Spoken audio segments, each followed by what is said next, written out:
ओम नमः शिवाय। आज हम संक्षिप्त शिव पुराण के दूसरे अध्याय को हिंदी में सुनेंगे, जिसका विषय है शिव पुराण के श्रवण से देवराज को शिवलोक की प्राप्ति तथा चंचुला का पाप से भय एवं संसार से वैराग्य। शिव पुराण के श्रवण से देवराज को शिवलोक की प्राप्ति तथा चंचुला का पाप से भय एवं संसार से वैराग्य। श्री सौनक जी ने कहा, महाभाग सूत जी, आप धन्य हैं, परमार्थ तत्व के ज्ञाता हैं। आपने कृपा करके हम लोगों को यह बड़ी अद्भुत एवं दिव्य कथा सुनाई है। भूतल पर इस कथा के समान कल्याण का सर्वश्रेष्ठ साधन दूसरा कोई नहीं है। यह बात हमने आज आपकी कृपा से निश्चय पूर्वक समझ ली। सूत जी, कलयुग में इस कथा के द्वारा कौन कौन से पापी शुद्ध होते हैं, उन्हें कृपा पूर्वक बताइए और इस जगत को कृतार्थ कीजिए। सूत जी बोले, मुने, जो मनुष्य पापी, दुराचारी, खल या काम क्रोध आदि में निरंतर डूबे रहने वाले हैं, वे भी इस पुराण के श्रवण पठन से अवश्य ही शुद्ध हो जाते हैं। इसी विषय में जानकर मुनि इस प्राचीन इतिहास का उदाहरण दिया करते हैं, जिसके श्रवण मात्र से पापों का पूर्णतया नाश हो जाता है।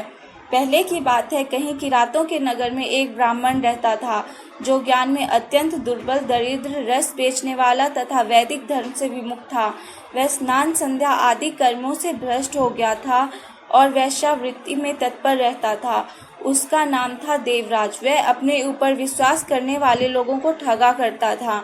उसने ब्राह्मणों, क्षत्रियों, वैश्यों, शूद्रों तथा दूसरों को भी अनेक बहानों से मारकर उनका धन हड़प लिया था, परंतु उस पापी का थोड़ा सा भी धन कभी धर्म के काम में नहीं लगा था।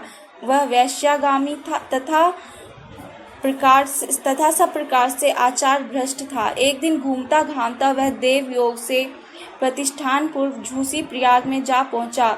वहां उसने एक शिवालय देखा, जहां बहुत से साधु महात्मा एकत्र हुए थे। देवराज उस शिवालय में ठहर गया, किंतु वहां उस ब्राह्मण को ज्वर आ गया। उस ज्वर से उसको बड़ी पीड़ा होने लगी। वहां एक ब्राह्मण देवता शिव पुराण की कथा सुना रहे थे। ज्वर में पड़ा हुआ देवराज ब्राह्मण के मुखारविंद से निकली हुई उस शिव कथा को निरंतर सुनता रहा। 1 मास के बाद वह ज्वर से अत्यंत पीड़ित होकर चल बसा। यमराज के दूत आए और उसे पाशों से बांधकर बलपूर्वक यमपुरी में ले गए। इतने में ही शिवलोक से भगवान शिव के पार्षद गण आ गए। उनके गौर अंग कर्पूर के समान उज्ज्वल थे तथा हाथ त्रिशूल से सुशोभित हो रहे थे। उनके संपूर्ण अंग भस्म से उद्भासित थे और रुद्राक्ष की मालाएं उनके शरीर की शोभा बढ़ा रही थी।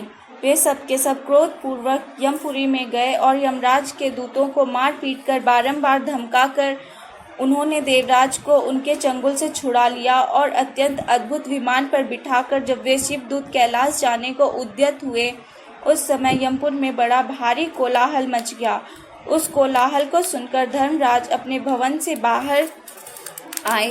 साक्षात दूसरे रुद्रों के समान प्रतीत होने वाले उन चारों दूतों को देखकर धर्मज्ञ धर्मराज ने उनका विधि पूर्वक पूजन किया और ज्ञान दृष्टि से देखकर सारा वृतांत जान लिया।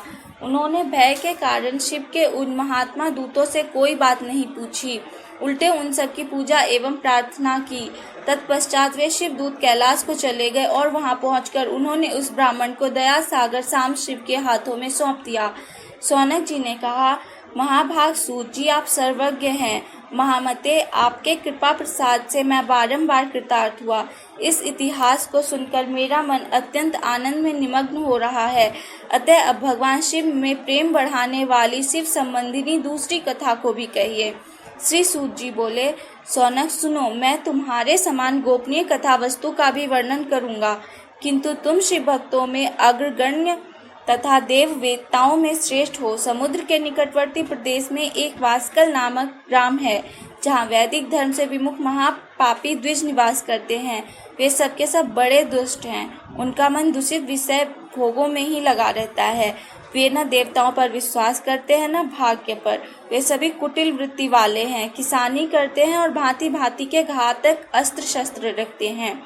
वे व्यभिचारी और खल हैं। ज्ञान, वैराग्य तथा सधर्म का सेवन ही मनुष्य के लिए परम पुरुषार्थ है। इस बात को वे बिल्कुल नहीं जानते। वे सभी पशु बुद्धि वाले हैं। जहाँ के द्विज ऐसे हो वहाँ के अन्य वर्णों के विषय में क्या कहा जाए। अन्य वर्णों के लोग भी उन्हीं की भांति कुत्सित विचार रखने वाले स्वधर्म विमुख एवं खल हैं। वे सदा कुकर्म में लगे रहते हैं और नित्य विषय भोगों में ही डूबे रहते हैं। वहाँ की सब स्त्रियां भी कुटिल स्वभाव की, स्वेच्छाचारिणी, पापासक्त, कुत्सित विचार वाली और व्यभिचारिणी हैं। वे सद्व्यवहार तथा सदाचार से सर्वथा शून्य हैं। इस प्रकार वहाँ दुष्टों का ही निवास है। उस वास्कल नामक ग्राम में किसी समय एक बिंदुक नामधारी ब्राह्मण रहता था। वह बड़ा अधम था, दुरात्मा और महापापी था।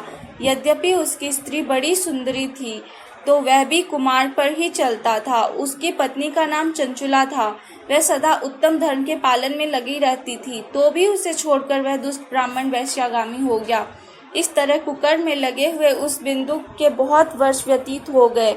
उसकी स्त्री चंचुला काम से पीड़ित होने पर भी स्वधर्म नाश के भय से क्लेश सहकर भी दीर्घ काल तक धर्म से भ्रष्ट नहीं हुई, परंतु दुराचारी पति के आचरण से प्रभावित हो आगे चलकर वह स्त्री भी दुराचारिणी हो गई।